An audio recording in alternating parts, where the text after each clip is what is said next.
মুজিব নামের ঠিকানা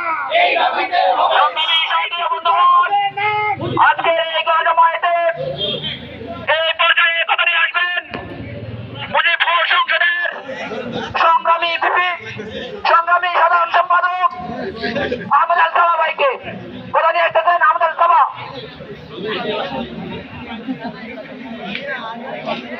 সংগ্রামী সাথীগণ এবং আমার সামনে দণ্ডায়মান সাংবাদিক ভাইরা, আপনাদের মাধ্যমে আমি একটা বার্তা দিল্লি পর্যন্ত পৌঁছাতে চাই।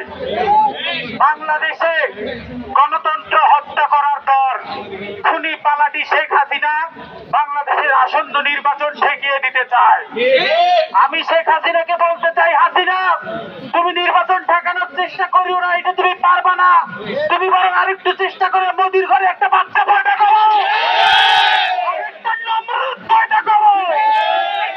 তোমার জন্য সহজ হবে। বাংলাদেশের নির্বাচন এবার বাংলাদেশের জনগণ আদায় করে নেবে ইনশাআল্লাহ। আমরা বলে দিতে চাই, আজিজ ভাই একটু আগে বলেছে মুজিব হলের নাম এখনো আছে। আমরা আপনাদেরকে জানাই দিতে চাই, আমরা এর আগে দুইবার মুজিব হলের ছাত্রদের স্বাক্ষর নিয়ে অধিকাংশ শিক্ষার্থীর সম্মতি নিয়ে আমরা প্রশাসন মোতাবেক 2টা স্মারকলিপি দিয়েছি, কিন্তু কোন এক অদৃশ্য ইশারায় প্রশাসন আমাদের কথা শুনতে রাজি হয় নাই। প্রশাসন মুজিব হলের নাম চেঞ্জ করতে রাজি হয় নাই। প্রশাসনের এক লোক বলেছে যে আওয়ামী লীগের আমলে জিয়া হল ছিল, তাহলে এখন কেন মুজিবের নাম পরিবর্তন হবে?